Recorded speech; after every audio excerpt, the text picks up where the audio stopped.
अस्सलामुअलैकुम व्यूवर्स, कैसे हैं आप सब। उम्मीद है आप सब खैरियत से होंगे। फिर से आप सबका खैर मकदम, आप सबका स्वागत है रोशनी के नए एपिसोड में, एक नए मेहमान के साथ जनाब सैयद शिबली मंजूर साहब, जो कि न्यूमरो कंस्ट्रक्शन प्राइवेट लिमिटेड के फाउंडर और सीईओ हैं। आपका बचपन और आपकी हायर सेकेंडरी भागलपुर से कंप्लीट हुई। उसके बाद एएमयू से आपने इंजीनियरिंग की पढ़ाई की। आपके फादर के ख्वाब थे कि आपके बच्चे एएमयू से पढ़ें और आपने उनके ख्वाबों को चार चांद लगाया। पढ़ाई कंप्लीट करने के बाद कुछ सालों तक जॉब किया और अपने ख्वाबों को पंख देने के लिए एंटरप्रेन्योरशिप को चुना। अपनी कंपनी एस्टैब्लिश की दिल्ली में, न्यूमरो कंस्ट्रक्शन प्राइवेट लिमिटेड के नाम से। इस वक्त ये कंपनी 8 स्टेट्स में एस्टैब्लिश्ड है, जहां लगभग 300 लोगों को रोज़गार जुड़े हैं। इट मीन्स 300 फैमिलीज जुड़े हैं। कामयाबी किसी को भी ऐसे नहीं मिलती, उसके लिए दिल का बड़ा होना ज़रूरी है। कोविड के वक्त जहां सारी कंपनीज स्टाफ्स को हटा रहे थे, वहीं शिबली साहब अपने स्टाफ्स को पूरी सैलरी दे रहे थे। आपके सारे स्टाफ की तरफ से बहुत बहुत शुक्रिया, बेहद शुक्रिया। सब कुछ खुद के कलमंदी से बड़ा नहीं होता, कुछ दुआएं भी इंसान को बड़ा कर देती हैं। शिबली भाई, बहुत बहुत शुक्रिया कि आपने अपना कीमती वक्त दिया हम लोग और रोशनी को दिया। रोशनी का जो मकसद है वो मकसद ये है कि आपके से कहानी को रिलेट करके यूथ समझ सके कि बिजनेस कितने इम्पोर्टेंट चीज़ है और हम कैसे बढ़ सकते हैं। तो मैं आपसे सिर्फ रोशनी इस शुरुआती दौर से कहानी चाहूँगा कि आपकी एकेडमी कहाँ से स्टार्ट हुई, फिर आपका स्ट्रगल कैसा रहा, तो इनिशिएट कैसे आपको जहन में आया कि हमको कारोबार करना चाहिए। तो शिबली मंजूर साहब, बहुत शुक्रिया शाहिद साहब आपका, और आपने इस इंटरव्यू के लिए मुझसे रब्ता किया और आपसे बातचीत हुई और आपने बताया कि रोशनी नाम से आपने एक टॉक सीरीज़ शुरू किया है। बिल्कुल बिल्कुल, जिसमें आप अलग अलग फील्ड में काम कर रहे जो लोग हैं, जो एंटरप्रेन्योर्स हैं, जो बिजनेसमैन हैं, उनकी कहानी आवाम तक लाने के लिए, इस मकसद के साथ कि आवाम के जो जवान बच्चे हैं, यूथ हैं, वो उससे इंस्पायर हों और एंटरप्रेन्योरशिप की तरफ रुजू हों। और एंटरप्रेन्योरशिप क्यों ज़रूरी है सोसाइटी के लिए, मुल्क के लिए, कम्युनिटी के लिए, इसको समझें। मैं समझता हूँ कि आप और आपकी पूरी टीम इस बहुत ही अच्छे इनिशिएटिव के लिए मुबारकबाद का मुस्तहिक हैं। बहुत बहुत शुक्रिया। जैसा कि आपने बताया इंट्रोडक्शन में भी कि न्यूमरो कंस्ट्रक्शंस प्राइवेट लिमिटेड मेरी फर्म का नाम है। लोग फसाड कॉन्ट्रैक्टिंग करते हैं और इस वक्त आपकी दुआ से अल्हम्दुलिल्लाह 8 स्टेट्स में हमारा फुटप्रिंट है। हमने वहाँ प्रोजेक्ट्स किए हैं या प्रोजेक्ट कर रहे हैं। क्या बात है। इंडस्ट्री के जितने मेजर कॉरपोरेट्स हैं, डीएलएफ हो, गोदरेज हो, हीरो हो, अदानी जैसे नाम हो, इनके साथ हमने काम किया और काम चल रहा है हमारा। हैदराबाद एयरपोर्ट पे भी हमने एक बड़ा रोल निभाया, हमने, हमारी टीम ने। और यहाँ तक पहुँचने के लिए, हालांकि अभी आधा सफ़र भी तय नहीं हुआ है, बड़े लोग जो फ़िलासफ़र हैं, जो अच्छा इल्म रखते हैं दुनिया का, वो कहते हैं कि ज़िंदगी एक सफ़र है, इसमें अलग अलग मकाम से आप गुज़रते हैं। जी बिल्कुल सही। तो मैं समझता हूँ कि एक मकाम है, जी, मंजिल तो अभी बहुत दूर है। बहुत दूर है। तो इस मकाम तक आने के पीछे जो मेरा थॉट प्रोसेस रहा, जहाँ से स्टार्ट किया हमने, और उसके बाद किस तरह के चैलेंजेस आए और किस चीज़ ने मुझे मोटिवेटेड रखा हर चैलेंज को फेस करने के लिए, उस चैलेंज का सामना करते हुए उसका सॉल्यूशन निकाल के उस चैलेंज को, उस प्रॉब्लम को सॉल्व करने की हिम्मत, मोटिवेशन कहाँ से आया। मैं समझता हूँ कि आपके ज़रिए, आपके इस इनिशिएटिव रोशनी सीरीज़ के ज़रिए लोगों तक वो बात पहुँचे। शाहिद भाई, मेरा ताल्लुक़, जैसा कि आप जानते हैं, बिहार के भागलपुर ज़िले से है। जी जी। अंडर डेवलप्ड इलाका है, हालांकि बहुत अलीगढ़ का तस्वुर तारीखी, अलीगढ़ में तारीखी शहर है। जी बिल्कुल बिल्कुल, सिल्क का शहर का था। हाँ, और वहाँ भागलपुर लघु उद्योग में जी, बिल्कुल। सिल्क का बहुत बड़ा काम होता है, बिल्कुल। हैंडलूम का बहुत बड़ा काम होता है, बिल्कुल बिल्कुल। लेकिन रिसोर्सेज के मामले में, इंफ्रास्ट्रक्चर के मामले में बहुत पिछड़ा हुआ है। वैसी जगह से निकल के अलीगढ़ मुस्लिम यूनिवर्सिटी, बिल्कुल, मैं यही मेरा सवाल था कि अलीगढ़ में आप कैसे ख्याल है कि अलीगढ़ जाएं, वहाँ से पढ़ाई जैसी करें, शानदार यूनिवर्सिटी से पढ़ाई की। तालीम हासिल करना मेरे लिए, मैं समझता हूँ कि ज़िंदगी के अहम तरीन हिस्सों में से एक है। देखिए, प्रोफेशनल एक जो शार्पनेस आने के लिए भी एजुकेशन का बड़ा रोल है। एजुकेशन बहुत ज़रूरी है। तो ये बड़ा इम्पोर्टेंट है कि आप अलीगढ़ में क्या क्या किया और कैसे, मतलब, और फिर उस फील्ड में कैसे आ गए? मेरे वालिद साहब एक बड़े समझदार, सुलझे हुए इंसान हैं। दादा मोहतरम मेरे फ्रीडम फाइटर रहे, और हमारे घर में, हमारे ख़ानदान में हमने हमेशा देखा कि एक दूसरों की मदद करने का जज्बा, एक सामाजिक वक़ार के साथ रहने की तरबियत मिली। और वालिद साहब की मेरी बड़ी ख्वाहिश थी कि हमारे बच्चे जो अलीगढ़ मुस्लिम यूनिवर्सिटी से तालीम हासिल करें। मैं एजुकेशंस की बात इस एंटरप्रेन्योरशिप में इसलिए की है कि पढ़ाई आदमी को सेल करता है। एजुकेशन जो है ना, वो आपको फ़िल्टर करता है और उसको एक मुकाम तक पहुंचाने में रीच करता है, जहाँ पे आप थॉट प्रोसेस को आगे तक लेके जाता है। बिल्कुल। तो अब ये है कि पढ़ाई के बाद फिर आपका जर्नी, मतलब है, जॉब किया, फिर या कारोबार? पढ़ाई के बाद मैंने अपनी जो कॉलेज के बाद पहली जॉब थी, वो हमारे कैंपस में ही दुबई की एक कंपनी आई हुई थी, उसमें हमने अप्लाई किया था, उसमें सिलेक्शन हुआ था। और आप सब जानते होंगे, एक बड़ी मशहूर बिल्डिंग है जिसकी चर्चा पूरी दुनिया में होती रही है, अभी तक सबसे दुनिया की उसको ऊंची बिल्डिंग माना जाता है, बुर्ज खलीफा को। उस प्रोजेक्ट पे काम करने का मौका मिला मुझे। कॉलेज से ही जो कंपनी आई थी सिलेक्शन करके गई, और 3-3.5 साल गालिबन मैंने गल्फ़ के अलग अलग ममालिक में काम करने का मौका मिला। दुबई रहा ज़्यादा वक्त, सऊदी में भी कुछ वक्त गुजारा, कुछ वक्त मैं सूडान जैसे ममालिक में भी रहा, वहाँ के कल्चर को देखा, वहाँ की टेक्नोलॉजी क्या यूज़ होती है वो देखा। उसके बाद एक एहसास मुझे सीने में एक चिंगारी की तरह जलती रही। फिर गालिबन 2018 में मैंने न्यूमरो कंस्ट्रक्शंस प्राइवेट लिमिटेड की बुनियाद डाली। अपने कुछ पुराने कलीग्स को साथ लिया हमने, उनके साथ हमने एक प्लान बनाया कि कंपनी हम स्टार्ट करेंगे, और स्टार्ट की कंपनी। हमारे साथ काफ़ी लोग जुड़े लगातार, और ये था कि काफ़ी सपोर्ट भी मिला मार्केट का, जब लोगों ने देखा कि एनर्जी के साथ नए लोग नई टेक्नोलॉजी लेके काम करने के लिए ख्वाहिशमंद हैं, तो मार्केट ने वो सपोर्ट भी किया। लेकिन एक बदकिस्मती ये रही कि स्टार्ट करने के कुछ दिनों बाद ही कोरोना का पीरियड आ गया, आपको ध्यान होगा। लेकिन अल्हम्दुलिल्लाह और आप सबकी दुआओं से, अल्लाह के करम से, कोरोना में भी मैं समझता हूँ कि बहुत कम कंपनियाँ ऐसी थीं जो कोरोना में भी पॉजिटिव टर्नओवर कर रही थी और आगे बढ़ रही थी। उसमें भी हमने how you handle the challenges, और जो स्टोन था बीच में, उसको कैसे अपने टैकल किया, ये सारी चीज़ को, कोरोना, कोविड, ये सारी चीज़ बिजनेस के अंदर में अप्स एंड डाउन। ये सबसे बड़ा सेटबैक था कि आप स्टार्ट किया बिजनेस और उसी वक्त ये चीज़ें हो गई जी। तो ये एक मेंटल प्रेशर कि अभी, मतलब, आप जॉब कर रहे थे रेगुलर जी, जॉब से आपने अपने आप को लाया कि भाई हम अपना सेटअप को इस्टेब्लिश करें। तो जब सेटअप इस्टेब्लिश अभी हुआ ही था कि आपके सामने कोविड, तो बड़ा आपका स्मार्ट मूव कैसे रहा फिर अपने आप को इस्टेब्लिश करना? देखिए, उसमें 2 चैलेंजेस आए थे कोविड के वक्त में। एक चैलेंज आया था जो इमीडिएट उस वक्त की जो प्रॉब्लम्स थी कि आप कम्युनिकेट कैसे करेंगे, आप मोबिलाइज कैसे रखेंगे, आप काम डिलीवर कैसे करेंगे। तो इमीडिएट चैलेंजेस को हमने टेक्नोलॉजी के ज़रिए से सॉल्व किया। फिज़िकल मीटिंग्स तो पॉसिबल नहीं थी, बिल्कुल। कंस्ट्रक्शन साइट्स पूरी तरह से बंद थी, क्लोज था।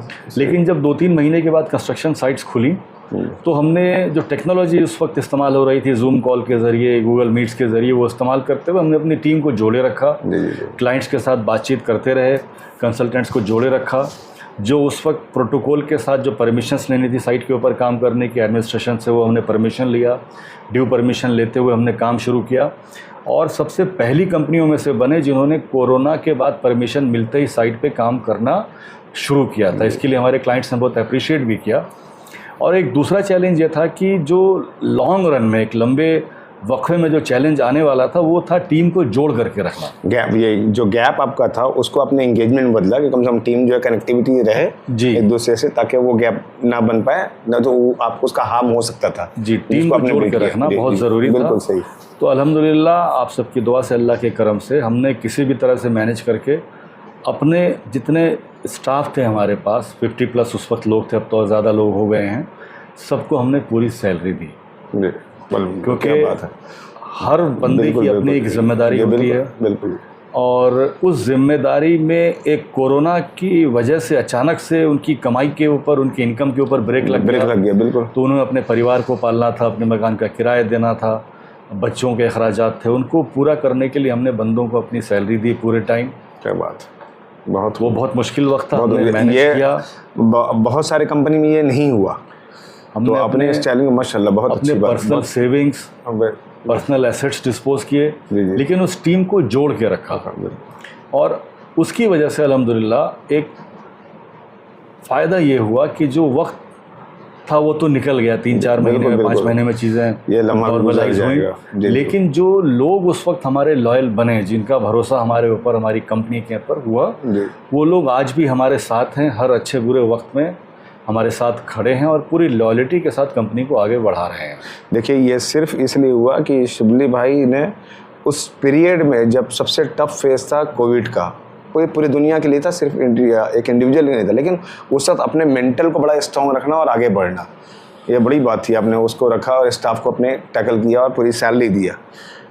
अब जो है फ्यूचर आप कैसे देखते हैं शिबली भाई, इस पूरी कंपनी को, अपने जो निम्दो कंस्ट्रक्शन प्राइवेट लिमिटेड को कहाँ देखते हैं, और अभी कितने की staffing, total number of staffing, और कहाँ तक जाना है रीच? अभी हम लोग कॉन्ट्रैक्टेड और पेरोल पे बंदे हमारे पास 300 से प्लस बंदे हमारे पास काम करते हैं। बहुत अच्छे, क्या बात है, माशाल्लाह। और चैलेंजेस डेली कुछ ना कुछ आते रहते हैं, बिल्कुल, ऑफ कोर्स।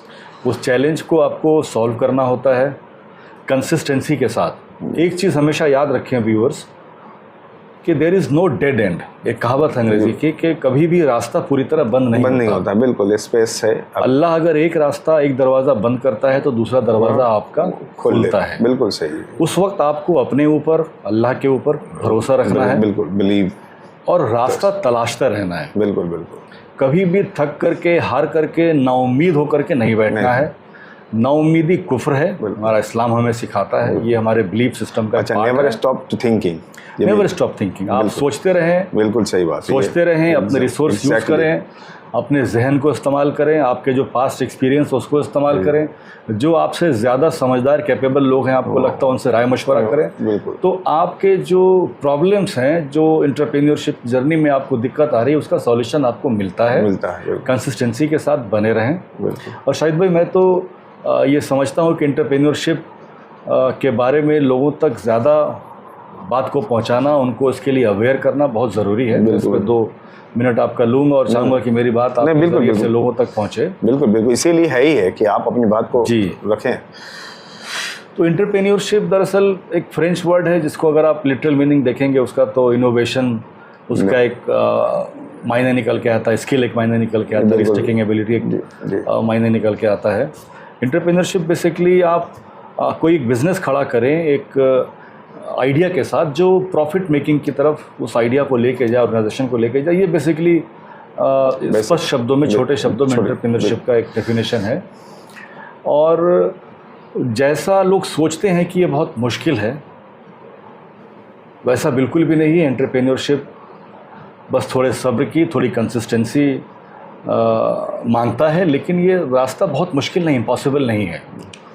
और ख़ास करके आप पिछले 20-30 साल पहले का मार्केट देखेंगे इंडिया का, और अभी का मार्केट देखेंगे, पूरी दुनिया में इस तरह के ग्लोबलाइजेशन। हाँ बिल्कुल। 20-30 साल पहले या तो बड़े मैन्युफैक्चरर होते थे, जी बिल्कुल, बहुत बड़े बड़े मैन्युफैक्चरर, 1000-2000 करोड़ की कंपनियां होती थी, होलसेलर या ट्रेडर्स होते थे, बिल्कुल होलसेलर है। फिर तो आज से 30 साल पहले बिजनेसमैन का मतलब दुकानदार, लोग समझा कर भाई बिजनेस है मतलब दुकानदार।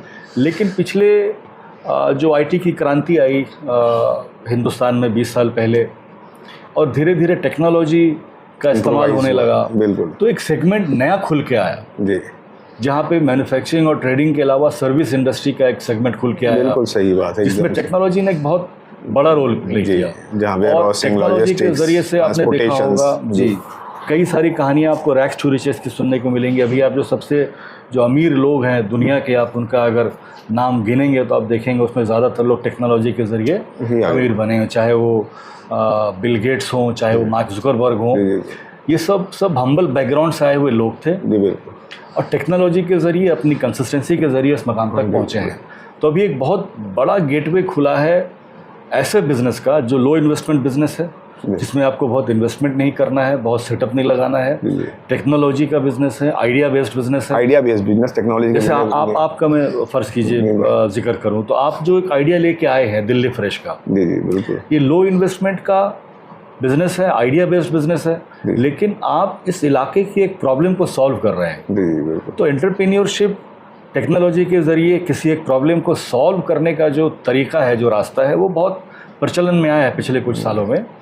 और इसको लेकर के छोटे फंड से, छोटे बजट से भी लोग अपनी कंपनी शुरू कर सकते हैं, किसी प्रॉब्लम को सॉल्व कर सकते हैं टेक्नोलॉजी के ज़रिए से। और बहुत ज़रूरी है ये, ख़ास करके हमारी कम्युनिटी के बच्चों को, कि वो एंटरप्रेन्योरशिप में आएँ और जॉब सीकर से वो जॉब गिवर बने। बिल्कुल सही बात।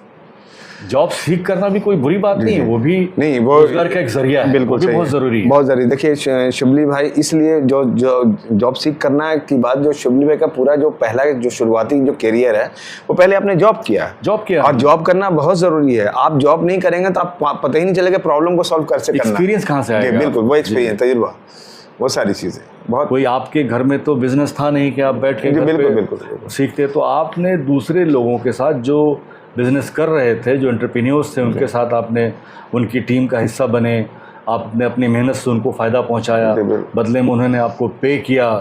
तो दोनों एक म्यूचुअली बेनिफिशियल रिलेशनशिप के साथ 5 साल 7 साल हमने काम किया। ऐसे आप जो एक होता है ना कि हम एज ए स्टाफ भी बहुत कुछ सीख रहे हैं कि क्या क्या पेन हो सकता है, उसको आदमी रिक्रिएट करता है उसके अंदर। बिल्कुल सही कहा आपने। वो जो जर्नी थी, वो जर्नी आपने किसी और के कॉस्ट पे पूरी की। जी बिल्कुल सही। एज ए ट्रेनिंग इंजीनियर हमने स्टार्ट किया करियर अपना, अप टू रीजनल मैनेजर हमने जॉब की, तो वो जर्नी थी वो किसी और के कॉस्ट पे थी। और उसके दौरान का जो एक्सपीरियंस था वो मेरे यकीनन बहुत काम आ रहा है। मेरी वही इंडस्ट्री है आज इस वक्त में, तो कोई ऐसी प्रॉब्लम नहीं आती है आपकी दुआ से, अल्लाह के शुक्र से, जिसका सॉल्यूशन हम लोग ऑन द स्पॉट ना कर पाते हैं, क्योंकि वो पूरा एक्सपीरियंस उस तरीके से है। इसलिए जॉब करना बहुत ज़रूरी है, मैं समझता हूँ। और वो करने के बाद अपनी एंटरप्रेन्योरशिप की जर्नी स्टार्ट करें तो आपको कॉन्फिडेंस भी ज़्यादा होता है, आप घबराते नहीं हैं मुश्किल हालात में, और आने वाले चैलेंजेस को सॉल्व करने के लिए आप ऑलरेडी इक्विप्ड और स्किल्ड होते हैं। बिल्कुल सही बात। बहुत बहुत शुक्रिया शुभली भाई, आपने अपनी बात को रखा और इस रोशनी में आपने पार्टिसिपेट किया, एक एपिसोड को नया आयाम दिया। और ये थे मेरे सैयद शुभली मंजूर साहब। और आगे भी वीडियो देखते रहें, सब्सक्राइब करें इस चैनल को, ताकि नेक्स्ट जो गेस्ट आए तो उनको ऑटोमेटिक आप तक मैसेज जो है पहुंच जाए। बहुत बहुत शुक्रिया, बहुत बहुत शुक्रिया शुभली। मैं बहुत शुक्रगुजार हूँ आपका। और ये एंटरप्रेन्योरशिप की जो बातें हैं घंटों की जा सकती हैं, ये 10-5 मिनट में कंक्लूड करने की कोशिश की हमने और शाहिद भाई ने मिलके। और ये ख़ास तौर पे आप लोगों के लिए व्यूअर्स बनाया है इस वीडियो को शाहिद भाई ने, तो हौसला इनका बढ़ाएं और ऐसी कहानियाँ आप तक पहुँचती रहें। इसके लिए ज़रूरी है कि इनकी व्यूअरशिप को बढ़ाएं, इनके सब्सक्राइबर को बढ़ाएं। बहुत शुक्रिया। जज़ाकल्लाह।